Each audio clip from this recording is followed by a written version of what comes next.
ഓണത്തിന് ചോറുണ്ണത്തില്ല സാറ്, ഞാനാ പറയുന്നത്. അവിടെ നിരാഹാരം കിടക്കും ഞാൻ. ഭീഷണിപ്പെടുത്തി എന്തുവാ നമ്മളെ ഗുണ്ടായസം കാണിച്ച് അങ്ങ് ജയിലടപ്പിക്കാമോ? ന്യായമായ കാര്യത്തിലാണ് ഞാൻ വന്നത്, ന്യായക്കേടിനല്ല.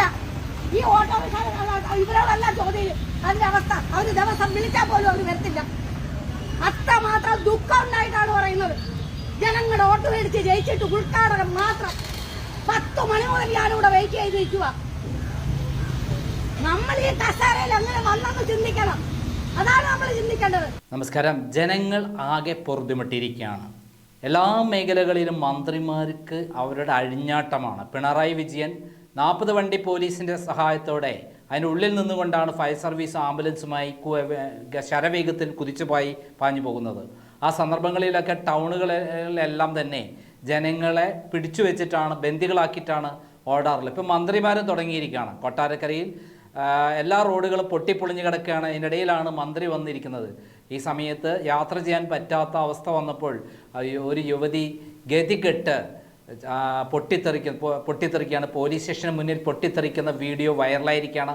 ആ വൈറൽ വീഡിയോ ആണ് ഇപ്പോൾ പുറത്തു വന്നിരിക്കുന്നത്. അതെ, നമ്മുടെ നാട് ആകെ കുട്ടിച്ചോറാക്കി, എല്ലാം നശിപ്പിച്ച് ഇനി ജീവിക്കാൻ പറ്റാത്തൊരു സാഹചര്യം ഉണ്ടാക്കിയ മന്ത്രിമാർക്കെതിരെ ജനങ്ങൾ പച്ചയ്ക്ക് പറഞ്ഞുകൊണ്ട് രംഗത്ത് വന്നിരിക്കുകയാണ്. ഈ മന്ത്രിമാർക്ക് ഇതൊന്നും അറിയുന്നില്ല എന്നുള്ളതാണ് സത്യം. മുമ്പ് നടു റോട്ടിൽ മന്ത്രിമാരെ തടഞ്ഞും അതേപോലെ കല്ലെറിഞ്ഞും നടന്നിരുന്ന സഖാക്കൾ ഇപ്പോൾ പിണറായി വിജയൻ്റെ ഈ പിണറായി കണ്ട് സകല സ്ഥലത്തും തട്ടിപ്പും വെട്ടിപ്പുമായി രംഗത്തിറങ്ങിയിരിക്കുകയാണ്. അവർക്ക് റോഡ് പൊട്ടിയാൽ എന്താ, മന്ത്രിമാർ തട്ടിപ്പ് നടത്തിയാൽ എന്താ, റോഡ് ബ്ലോക്ക് ചെയ്താൽ എന്താ, അങ്ങനെ അവർ രാജാക്കന്മാരെ പോലെ വാണരുളുകയാണ്. ജനങ്ങൾ എന്ന് പറയുന്നത് വെറും വിഡ്ഢികളും ഇവരെ വോട്ട് ചെയ്ത് ജയിപ്പിക്കാനുള്ള ഒരു ഉപകരണവും മാത്രമാണ് എന്ന് തെളിയിക്കുകയാണ് ഓരോ നിമിഷവും. എന്തായാലും വൈറലായ ആ വീഡിയോ തുടക്കത്തിൽ കൊടുത്തിട്ടുണ്ട്. ഒന്നുകൂടി കേട്ട് നോക്കൂ.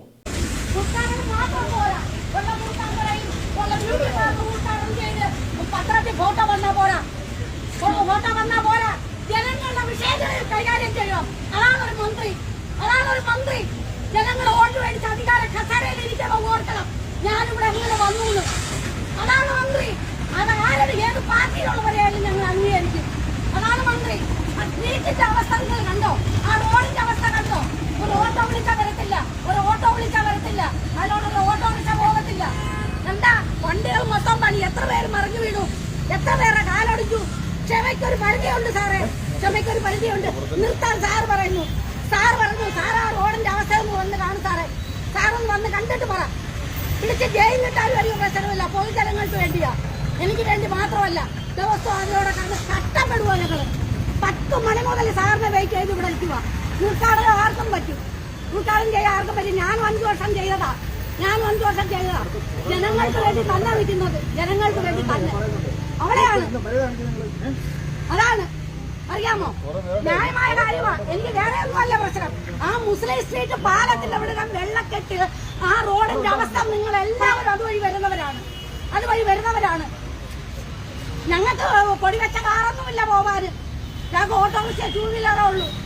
അതിനകത്തോടൊന്ന് പോവാന് അവിടെ പറ്റത്തില്ല. എത്ര പേര് ഡെയിലി വീണോണ്ടിരിക്കുന്നു. കഷ്ടം. ഇതൊക്കെ ഭീഷണിപ്പെടുത്തി എന്തുവാ നമ്മളെ ഗുണ്ടായസം കാണിച്ച് അങ്ങ് ജയിലടപ്പിക്കാമോ? ന്യായമായ കാര്യത്തിലാണ് ഞാൻ വന്നത്, ന്യായക്കേടിനല്ല. ഈ ഓട്ടോറിക്ഷ ഇവരോടല്ല ചോദ്യം. അതിന്റെ അവസ്ഥ അവര് ദിവസം വിളിച്ചാൽ പോലും അവർ വരത്തില്ല. അത്രമാത്രം ദുഃഖം ഉണ്ടായിട്ടാണ് പറയുന്നത്. ജനങ്ങളുടെ ഓട്ടോ മേടിച്ച് ജയിച്ചിട്ട് ഉദ്ഘാടനം മാത്രം 10 മണി മുതൽ ഞാനിവിടെ വെയിറ്റ് ചെയ്ത് നിൽക്കുക. നമ്മൾ ഈ കസേരയിൽ അങ്ങനെ വന്നെന്ന് ചിന്തിക്കണം. അതാണ് നമ്മൾ ചിന്തിക്കേണ്ടത്. ജനങ്ങളുടെ വോട്ട് മേടിച്ച് അധികാരത്തിലിരിക്കുമ്പോൾ ജനങ്ങൾക്ക് വേണ്ടി പ്രവർത്തിക്കണം. അതാണ് നീതി. അറിയാമോ? അവർക്ക് വണ്ടിയുണ്ട്, പെട്രോളുണ്ട്, സെക്യൂരിറ്റി പോലീസ് ഉദ്യോഗസ്ഥരുണ്ട്, എല്ലാം ഉണ്ട്. ഉദ്ഘാടനം ചെയ്യണമെങ്കിൽ ഇതുകൂടെ പരിഹരിക്ക്. കഷ്ടം തന്നെ പരിഹരിക്ക്. എന്തിനു ഉദ്ഘാടനം ആർക്കും ചെയ്യാം. കർഷകരെ ഉദ്ഘാടനം കഷ്ടം തന്നെ. അറിയാമോ? ക്ഷമയ്ക്കൊരു പരിധിയുണ്ട്. നിവേദനം എത്രണ്ണം വാങ്ങിച്ചോ? മൊത്തം ചവിട്ടുകൊട്ടയിലിടും. നിവേദനം വായിക്കാൻ അവിടെ കണ്ട് സമയമുണ്ടോ? നിവേദനങ്ങൾ സ്ട്രീറ്റിൽ കിടന്ന മൊത്തം ആൾക്കാരും നിവേദനം കൊടുത്തു. സ്വന്തം പാർട്ടിയിലുള്ളവരും അല്ലാത്തവരും പൊതുജനങ്ങളും കൊടുത്തു. നല്ല പരിഹാരമുണ്ടോ? ഓണത്തിന് ചോറുണ്ണത്തില്ല സാറ്, ഞാനാ പറയുന്നത്. അവിടെ നിരാഹാരം കിടക്കും ഞാൻ. യാതൊരു സംശയമില്ല. ഓഫീസിൽ നിരാഹാരം കിടന്നിരിക്കും ഞാൻ. ഓണത്തിന് സാറ് ഉണ്ണത്തില്ല, ഞാനും ഉണ്ണത്തില്ല.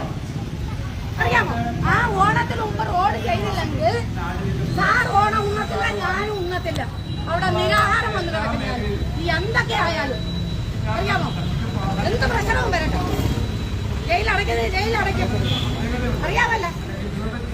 കഷ്ടം.